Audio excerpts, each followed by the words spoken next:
Now we're going to get into how to deal with living without expectations or minimizing expectations.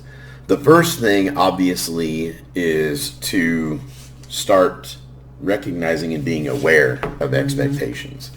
And I've also done some research on this and taken bits and pieces, and we've talked about the different types of expectations already.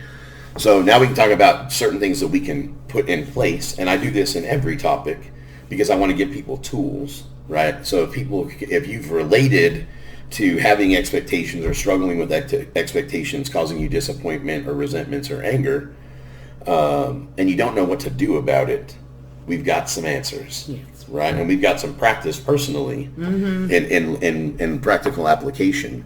So the first step is to become aware of expectations. Become aware that you're putting expectations on other people. Become aware that you're setting unrealistic expectations on yourself, right? You're not perfect. You're not going to be the best mom. You're not going to be the best nurse. You're not going to be the best, I get up every day with the intention of being the best version of myself that I can and being a better version of myself than I was yesterday. But I'm never going to be perfect. It's funny, I've actually had a follower or subscriber post on my Book of Faces, A.P.E.S page, and we were talking about the best version, being the best version of yourself. And this guy said in one of the comments, I wish I knew who it was so I could give him credit, but it made me think and I appreciated it. He said, the best version of myself will be on display in my casket at my funeral. And I thought, God willing, that's true. Like at first I laughed, like what a horrible thing to say, what a morbid thing to say. Like the best version of myself would be dead. But that's not what he was saying at all. What he was saying was the best version of myself will be when I'm done. When I reach the self-centeredness and the...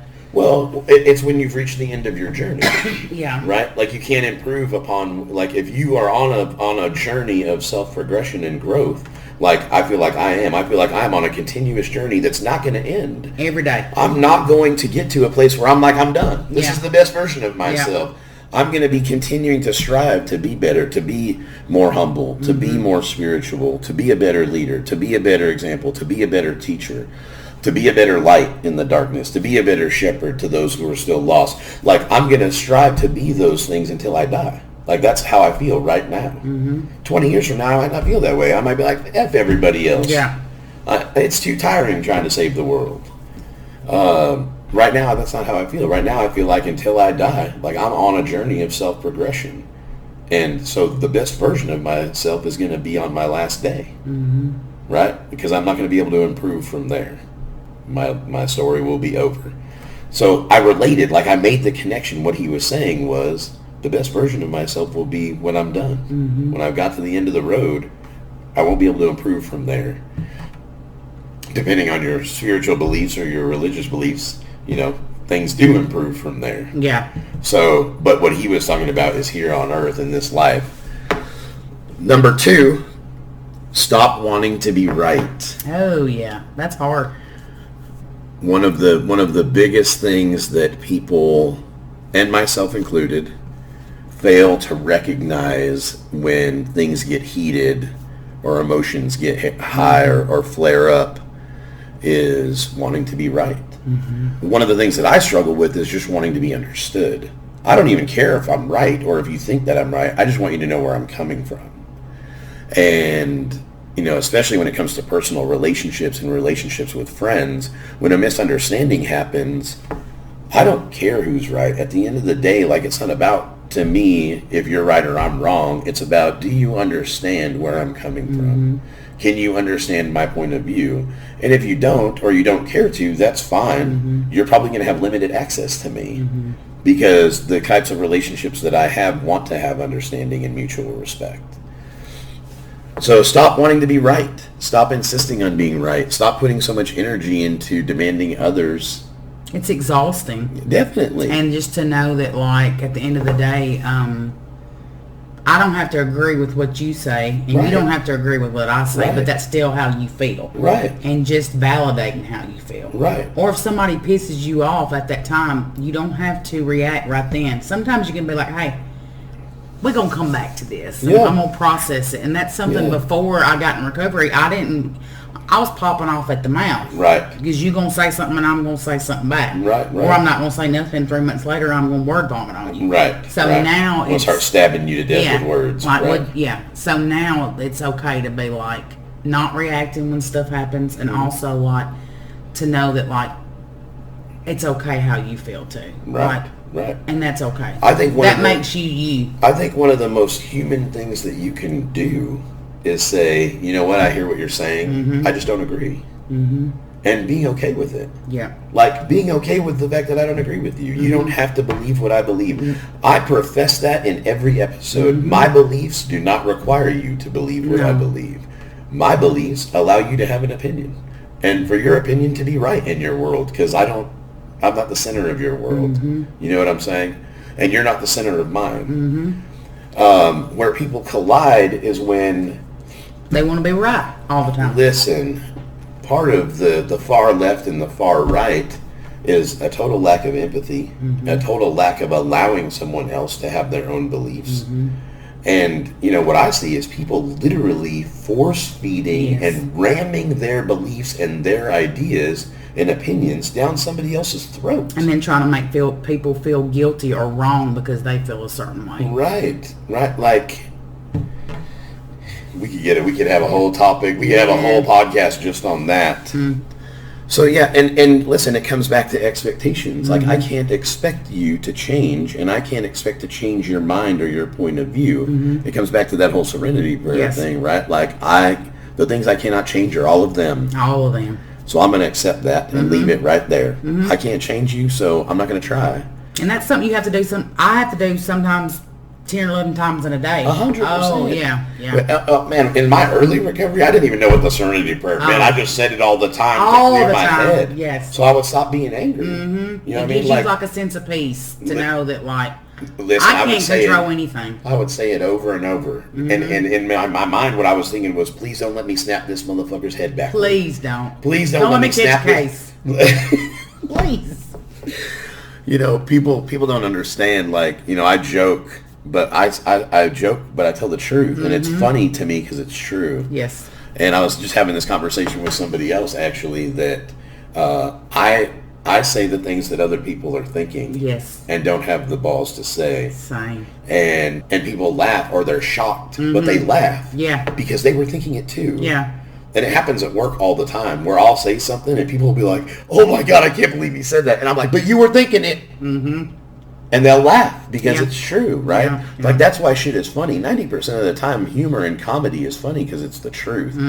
Comedians sit around and think about funny-ass shit that's real, that's true. Yeah. And then they bring it to light. They put a spotlight on it, and they're like, hey, look at this fact that I realize is pretty hilarious. And then you laugh because you realize it is freaking hilarious.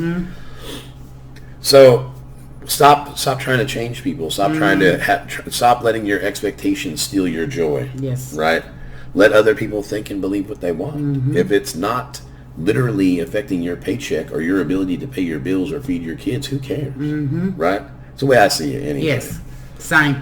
Number 3, eliminate expectations of others.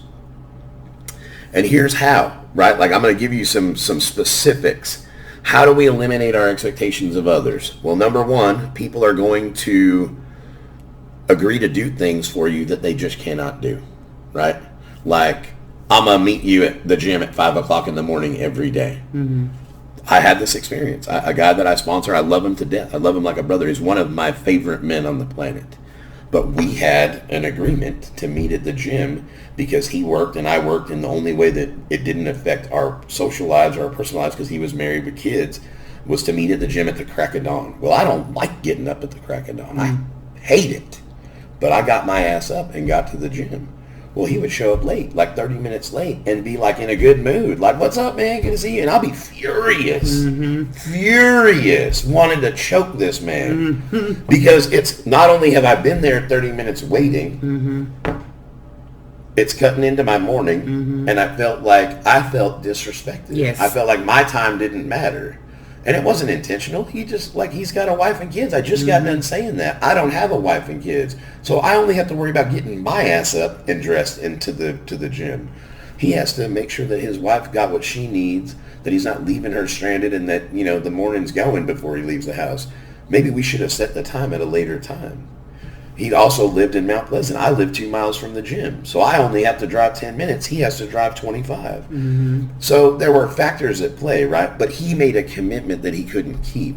And it brought me a great deal of frustration, resentment. and I snapped off. I did. I cussed his ass one day. Yep. And we didn't talk for a couple of days, and we didn't work out for a week because of it. And then, of course, I had to eat that shit sandwich and apologize.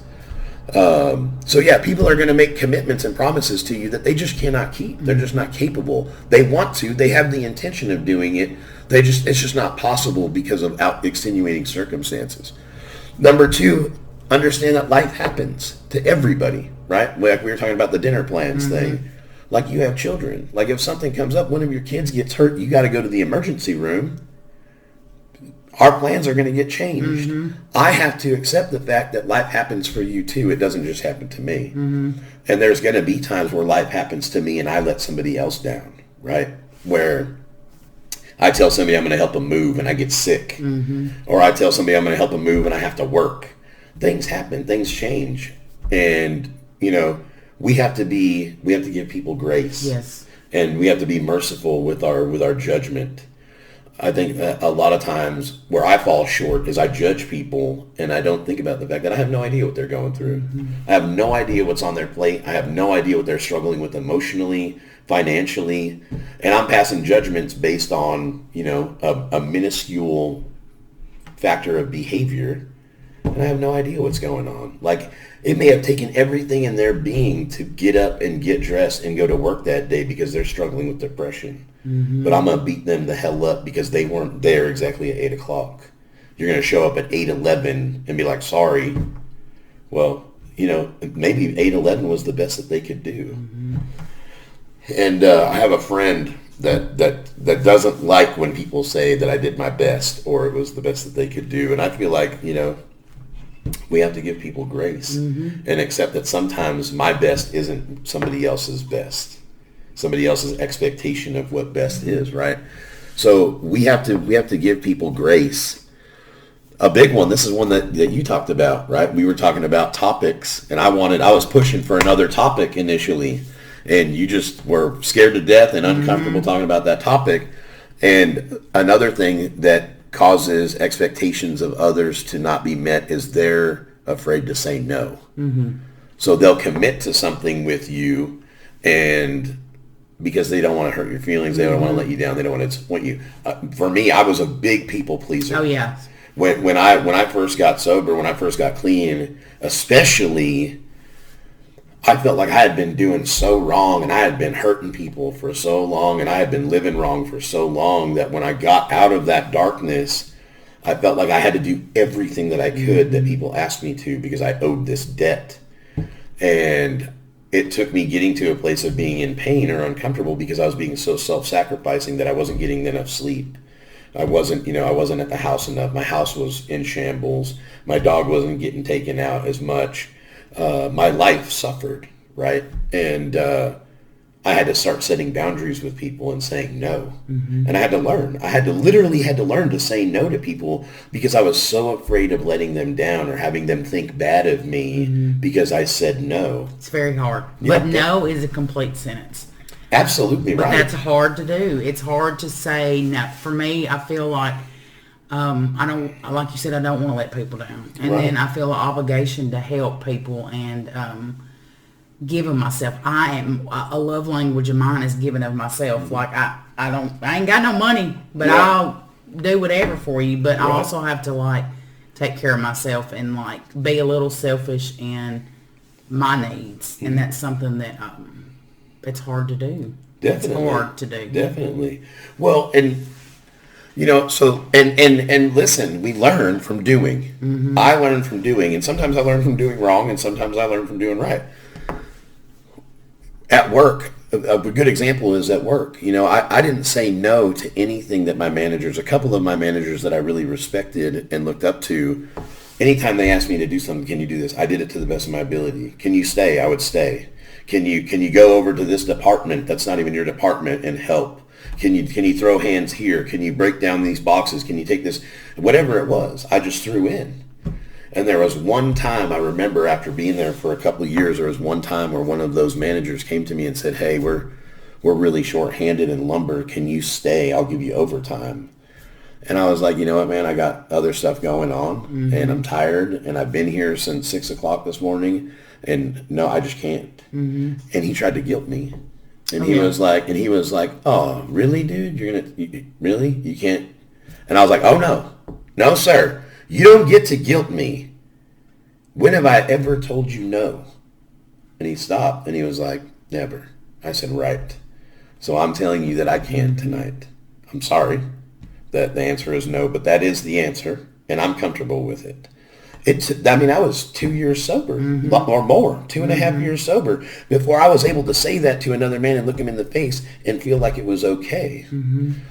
So I know that there are people out there watching this that struggle with saying no for the same reasons. It's very hard. So understand that people are going to let you down because they're going to be afraid to say no to you. They're going to make commitments to you to do something or show up somewhere because they don't want to let you down. And really, they don't want to do it or they can't do it. Their schedule won't allow it. Another example I told you was a friend of mine who was going to be like my counterpart on this show, like on this podcast. When I first talked to her about it, she was all in and she was all about it. And after thinking about it, it just wasn't something that she was comfortable doing, especially on the regular, especially being that I was going to delve into some uncomfortable topics. Yes. And that I was going to ask questions and push things that were going to get people uncomfortable. And that's one of the things on the list is people change their mind, right? And was I disappointed? Of course, because I was excited about it. I've been excited about this project since its inception, since I started really getting into it and doing it. I've been passionate about it. I love talking to people. I love helping people. I love sharing my experience, strength, and hope. She and I had coffee a couple of times and had great conversations and shared a lot of the same perspectives. So I thought it would be great to have a female counterpart, right? Because I get boring to listen to. And people want to hear, I know women want to hear a woman's perspective. So I thought it would be a healthy balance. And I was disappointed. I was disappointed. But I love her. She's a dear friend of mine. And she said it. Her words were, I just don't think it's something that I would be comfortable doing. And I said, I would never want you to do something that made you uncomfortable or that you weren't comfortable with. So I respect your wishes and I respect your boundary and your answer. Of course, I still love you. I'm not mad at you. In fact, I didn't express any disappointment to her because I didn't want her to feel guilty and I didn't want her to, because I knew that was hard. And I think I sent her a message later and said, I'm proud of you for setting a boundary and saying no, because I'm sure that was hard for you. And I think that's important too. I think it's important to acknowledge when people get out of their comfort zone to be healthy and communicate. Like, it's hard. It is very hard. It's hard to be vulnerable, especially when you struggle with being accepted or wanting to be accepted or wanting people to love you or like you or care about you, or when you love or care about or like somebody else, not wanting to let them down. Right? Like, it all plays a part. It becomes relative. Yes. Like, is it going to be okay for me to change my mind? Absolutely. Listen, if you change your mind about something ever, that is your right. The last thing on how to eliminate expectations of others is understanding that people sometimes just forget. You know what I mean? We get busy. We get caught up in life. I mean, I don't know about you, but my plate is like full and I'm still trying to scoop sides on there. You know what I mean? It's like my plate in life is like a Thanksgiving dinner. I've got all the sides, and some of them I don't even want to eat. I just want to taste it. But I got some of everything, and my plate is overflowing. And that's a beautiful thing. Like, I'm blessed. I'm a blessed man for the things that I have. And I thank God every day for the life that I have. But sometimes I forget. Sometimes I overcommit. And it's not because I want to let somebody down or because I want to disappoint. It's because I want to participate in whatever it is I've signed up for. And I forgot that I had something else scheduled. You know what I mean? Like, I sponsor a lot of men, and it slips my mind. Like, was I meeting with you this day? Like, I have double booked before. I've double booked and made it up to them by meeting 1.5 hour earlier and staying with 1.5 hour later, and still met them both on the same day after I'd worked all day, and had a meeting after. Like, sometimes we have to make up for our own overextending ourselves. But the point is that people forget, and you forget, and I forget. So we need to give people grace, yes, and be understanding. Like, you can get mad that I forgot that it was your birthday on Saturday. Or you can accept that I had to work Saturday, and it was just not in my mindset. I got up thinking I need to go to Lowe's and be the best employee I can be, and then I've got to go meet at Swansea afterwards, and then I've got to do this other thing, and then when I get home at 9 o'clock, I'm going to start laundry because I have adulting to do. Yes. But it's hard because we take it personal. Well, I expect... And men and women think different, too, about things. I expect certain things, and if I don't get that, then my feelings get hurt. Like, I will get caught up in some feelings real quick. But this is what we're talking about. Yes. It's expectations. Yes. I hardly ever text anyone else first. Mm-hmm. I talk to so many people in any given day. Like, I can show you in my phone right now, from 5:22 in the morning to 6:40 in the morning, I have like 11 good morning texts from men that I either sponsor, they go to my church, or my sponsor. You know what I'm saying? It's a family of accountability. Good morning, sir. How are you? What are your plans for today? Want to share this with you. And there's days where it makes me nuts. Like, man. And then there's days where I'm like on the throne first thing in the morning, like, good morning, sunshine. Yeah. How are you, brother? Good morning. Good morning. What's on the agenda? What are you doing today? Good luck on your job interview. Blah, blah, blah, blah, blah, blah, blah, blah, blah. But my point is that I almost never text anyone first. And when I do, I've thought about texting them like 17 times. I'll give you an example. I texted my friend tonight. She's going through a hard time. It's a dark time of year for her. She lost somebody around this time of year. And I've been thinking about her a lot lately. And I thought about her this morning. And I thought, when I, like, in my morning routine, I was like, oh, I got to text her before I do anything else. I'm going to forget. I got to text her before I do anything else. I'm going to forget. This was at 6:15 this morning. I'm thinking this. I thought it 6 times before I got to work, and then I forgot. Squirrel. I texted her on my way home from the gym tonight at like 6:23, and I said, hey, friend, I'm just checking on you. I've thought about you 7 times in the last week, and I just keep forgetting to text you. I'm busy. I'm sorry. But that's what it takes for me to text someone first. It takes an act of desperation almost. You know what I mean? It has to be weighing on my heart heavily. Otherwise, like, I talk to and the people that are in my circle, I talk to so frequently, I don't even think about it. Mm-hmm. Like, I try to respond as often as I can. I mean, I probably get 150 text messages a day from friends, from, people in recovery. What's going on with this? What's going on with that? I realized tonight, I took a promotion at work. I realized tonight that I have plans to go see a comedian on the 26th of March, to go see Toby Mack on the 19th of February, and another friend just invited me to midget wrestling on the 19th of March, and I haven't cleared any of that with my management team or those times off. So now I'm like, well, shit, they're going to expect me to have open availability and to be available on the 19th of this month, the 19th of March, and the 26th of March. But I have plans. I've already bought tickets to some of these things because my old schedule, I was going to be off at those times, right? So now I have to go in and disappoint or be disappointed myself because my expectations of going to those things are going to be, right? So, and that's how we learn. We learn from going through it.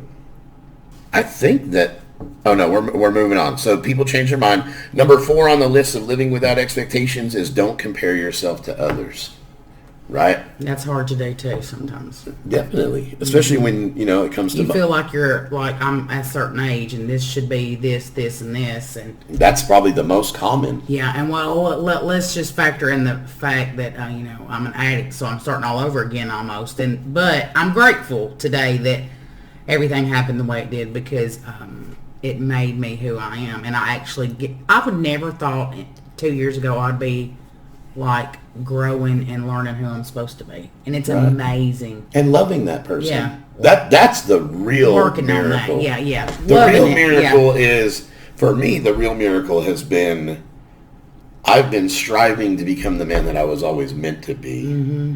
And I have fallen in love with being that man. Mm-hmm. Like the friendships and relationships that I have, the authenticity of the relationships that I have, the transparency. Just from doing this podcast, I've had people that have reached out to me. I have a friend that reached out to me that I went to school with, like grade school with, and she's reached out to me for advice on stuff that's going on in her family. And that's been like a gift to me. Like, this is doing something. Mm-hmm. Like, this is reaching people. I had another man reach out to me who was struggling with some relationship stuff. Saw some of my videos on TikTok, reached out to me. Hey man, would you be down to get together and have coffee? I'm struggling with moving on from this thing.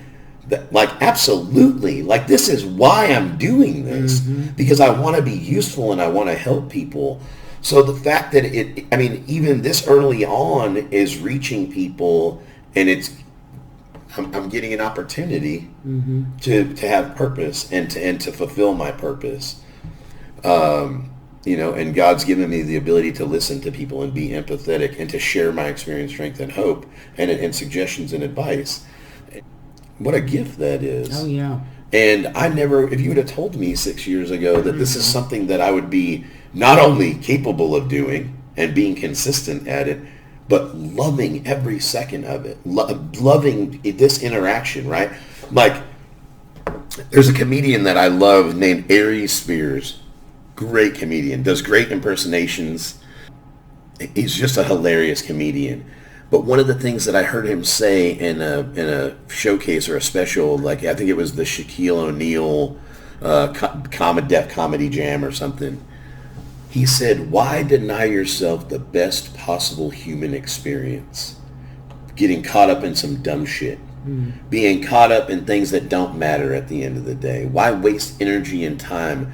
Why not get to know people, get to know other cultures, get to know other people's backgrounds and hear their experience and listen to their experience and relate? And that burned into my memory. Like, I want to have the best possible human experience. And I only have a certain amount of time to do that. Yeah. So I'm going to do everything that I can to have that, and not only have that, but encourage other people to have that. And have whatever that looks like to them.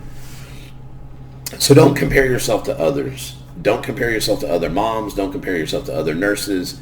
I can't compare myself to other dudes in the gym. I've been a fat kid my whole life. I've struggled with self-body image my whole life. I have to allow myself grace and mercy to grow and progress at my own pace. And I've had physical affliction and medical affliction one after another since I've gotten sober that have set me back 6 months, or this surgery set me back 3 months, or this injury set me back 3 months, or cancer set me back 6 months. Like, all of these different things that set me back. What I learned was, get your ass back in there, give it all you got. The gains will come back, the progress will come back, and every time it's come back faster and faster, and every time the confidence has come back faster and faster. And I'm a work in progress. If I'm a work in progress emotionally and spiritually, then of course I'm going to be a work in progress physically. I can't compare myself to a 30-year-old dude who's been in the gym, or been in sports, or been in gymnastics, or or just has better genealogy than me, has a faster metabolism than me. It's just not realistic to compare myself to somebody else. But I do. Oh yeah. I struggle. Like, man, I wish my chest looked like that, or I wish my abs looked like that. You know what I mean? But who knows what he's done and what he's gone through, and how much, like, more exercise and more diet and more discipline he's had for longer. I've only been doing this for a short period of time. You're putting expectations on yourself. Definitely. Number 5 is set goals that focus on the process rather than the outcome, right? This is where we get hung up all the time, right? Like, we set our sights on the ideal relationship, And we don't think about the process of growing and maturing ourselves and being ready ourselves for a relationship, or the courting process, right? Like, how many times have you dated somebody, taken time to get to know them, taken time in between dates to assess and evaluate and think about, really process how you feel and how you felt, and or did you just go all in for immediate instant gratification? Like, oh, I'm physically attracted to them. Chapow, chapow, chapow. Oh, I love you. And now you're in a relationship with somebody who you don't even really know. Yeah. Or you don't even really know if you like. And then you find yourself in this situation where you're like, God, everything you do fucking annoys me. You get on my every last nerve. The sound of your chewing drives me crazy. Like, and I've had this conversation with multiple people. Like, and God bless y'all, with women specifically. Like, how do I get myself into these situations? And it's that instant gratification. It's that validation that we seek from other things, right? So set goals that focus on the process. So when I set out, so I just got an assistant manager position. That has been a process. A lot of people think like, oh, congratulations, that's so great, you deserve it. And that's been cool for me to hear that. What people don't know is that process started 2 years ago, 2.5 years ago, when a man was mentoring me in my career, and he started asking me questions that made me think, like, don't you ever want to own a home? Like, where do you see yourself in 5 years? Like, those are things that I never thought about before I got sober. Hell, I was worried about what I was going to do tomorrow. Yeah. I was worried about how I was going to stay high tomorrow. I was worried about how I was going to stay out of jail tomorrow. I wasn't thinking about 5 years from now. Who has time to think about that? I don't know where I'm going to be next week. And here I am, 6 years sober. I've had the same address for, over 3 years. I've had the same phone number for 6 years. That's friggin' miracle. That's the longest I've ever done anything in my whole life. The longest phone, 6 years, since I was probably 8 years old and grew up in Garden Grove, California, and my phone number was 714-898-5217. Like, that was the last time I had a phone number that long, was when I grew up in Garden Grove 40 years ago. On a rotary. Years. Huh? On a rotary phone. Yeah, right. Or one of those portable phones that was like, Yeah. that made the noise of the rotary phone. Yeah. So, here I am 6 years later, and things that are happening, the point is the process of this promotion has been a focus. That man put in my mind, like, you could own a home one day, but you need this job over here. This is a stepping stone to that job, but this shouldn't be your focus. This shouldn't be your destination. This should be your destination. What you need to focus on is how you're going to get there. Become the best at what you're doing right now, and then step to the next step. And so that's what we did. And he helped me with that. He helped me with teaching me to be more observant about different areas of the store, to be more diligent in my conversations with associates, to set expectations, to delegate. That was a huge thing. I started delegating things to people. Not that they were below me, but that they could help me. Hey, can you help me? Give them a task. Thank them for doing the task. He was teaching me how to be a leader. And then I got promoted into the role that I was before ASM, which is a department supervisor over sales specialist. So I became a sales specialist. From a customer service associate, I stepped up. And then once I became the best sales specialist in the store, then he trained me, and they hired me and promoted me to be a supervisor over sales specialists. And then I did that job for a year and showed that I could lead a team, and led that team to success and boosted morale there. And when they saw that productivity and that success, when an opportunity to that position, that ASM position, that assistant manager position came available, I was the best candidate for the job because I had done the work. My track record spoke for itself. I got to this position and I excelled, and I rose to the challenge. I got to this position and I rose to the challenge. I focused on the process. And that's the point. The goal was the same, to become an assistant manager for the pay that would get me the income that I needed to buy a home.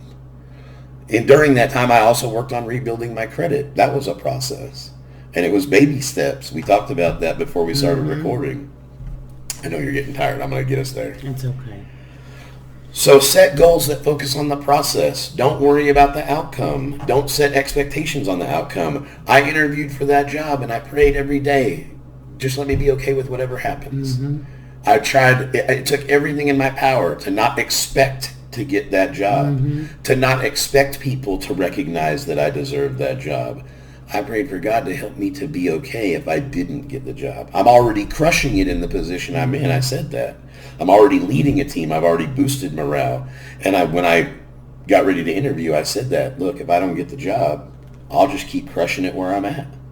And I'm good with that.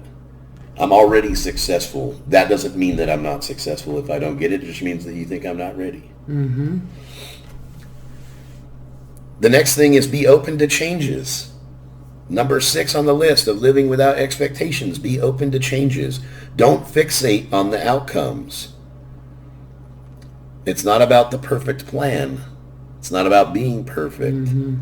People who are successful because they adapt. If something isn't working, they make changes.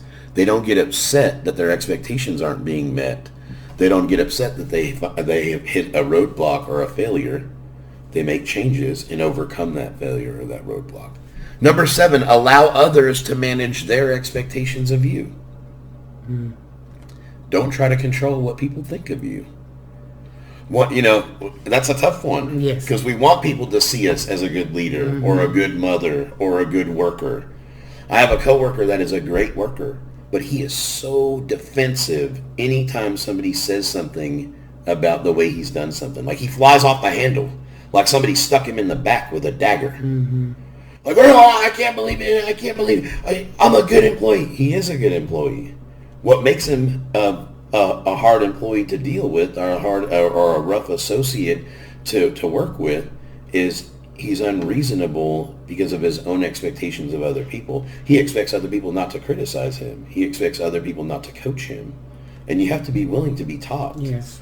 If you think that you know everything, then you're not teachable. And if you're not teachable, then what good are you? I want somebody to be able to call me on my shit. 100%. Please. I would appreciate it if you did it gently, or in a kind and tolerant way. I don't really know how to do that. I'm working on it. It's progress, not perfection. Well, it's funny. That's going to be another topic. Is love and tolerance is our code. Yeah. So that's it. So living without expectations. Become aware of your expectations. Stop wanting to be right. Eliminate expectations of others. Don't compare yourself to others. Set goals that focus on the process rather than the outcome. Set goals that focus on the process rather than the outcomes. Be open to changes and adapt when things don't go the way that you expect them to. Don't get upset. Redirect your energy into making changes where necessary. And allow others to manage their own expectations of you. Don't try to change people's minds. Don't try to convince people of who you are. Be yourself. Be comfortable in your skin. That's so hard, right? Allow other people the grace to make their own interpretation. I'm not going to change somebody's mind. I'm not going to sell somebody on, I'm a good dude. I'm a God-fearing man. I'm a loving friend. I'm not going to convince people of those things. They just have to watch and see that my walk matches my talk. And that's what I strive for more than anything. My biggest expectation of myself is that I do what I say I'm going to do, and that I be who I say that I am. Because those two things never lined up in my life before. I talked a good game. I talked a whole lot of shit, but I never lived up to the persona that I projected. I played an actor. I was an actor. And I was a chameleon, and I showed the world one face while I was living another way. And so now it's all about trying to have my outsides and my insides align, and for people to see that I am who I say I am, and I walk the talk. Do you have anything else that you want to add? I know that I can see I'm keeping you past your bedtime. No, it's fine. One thing that I would say is high expectations equal low serenity. Definitely. So it just goes to show you, like, at the end of the day, give yourself grace and know that, like, you the expectations you put on other people can also, like, steal your serenity. Definitely. Real, it's something that you have to just be aware of. this kind of shit right here is making you aware. Definitely. Like making you aware of like, this is real life, but nobody really wants to talk about stuff like that. Well, listen. Nobody wants to talk about expectations. Nobody wants to be held accountable. No. Nobody wants somebody else to hold them accountable. No, because right? I like to blame other people for my shit. Definitely. I mean, who doesn't want to play the victim once in a while? Oh yeah. You know, especially, I mean, I talked about that before. That's why the most important part of this whole podcast and this whole vibe to me is that accountability piece. I have to be accountable to myself. If I'm not honest with myself, I'm certainly not going to be useful to anyone else. If I'm too busy, I got a bullshit factory right here. Yeah. It's been in production since 1977. And I've been buying my own bullshit and selling my bullshit to other people my whole life. So I need accountability partners in my life. I need other men that I can be like, hey, look, I've been thinking about this thing. What do you think? And be like, that's a terrible idea, Joe. You definitely shouldn't do that. Or actually, it doesn't sound too bad. Like, I need to bounce my ideas. Like you say, I'm sick as fuck. I need accountability in my life. I need men and women in my life who know the truth, who know my truth, who see my transparency, and who are comfortable saying, you might want to work on that, or you might not want to handle that like that, or you might want to pray about it, or you might want to sleep on it before you have that conversation. I can tell that you're still like emotionally charged about it. Yes. I need that. I need somebody that's going to hold me accountable. Well, and the important piece is that there are people that are for you. There are people that are on your team, right? So we are A.P.E.S Development. This is my friend Amanda. I'm Joe Murato. We've been talking about expectations. This is episode 7. Thanks for tuning in. As always, if you liked what you saw, like, subscribe, check us out on Spotify. We're on every streaming platform. I've got a TikTok channel, We Are A.P.E.S. You can see shorts from all of my episodes there. Leave a comment. If there's a topic that you want me to talk about or want us to address, leave it in the comments. If you think I'm full of shit, leave it in the comments. I don't care what you say about me as long as you talk about me. Yeah. Like, that's real talk. Like, drive traffic to my site. You can hate, you can love. I will reply to positivity for sure. Anyone who's left a comment knows that. I definitely look forward to answering comments and speaking to topics. I can't wait to start speaking to topics that people ask for. But thank you for coming on. I love you. I appreciate you. And we are out. Yes. Oh, Lord.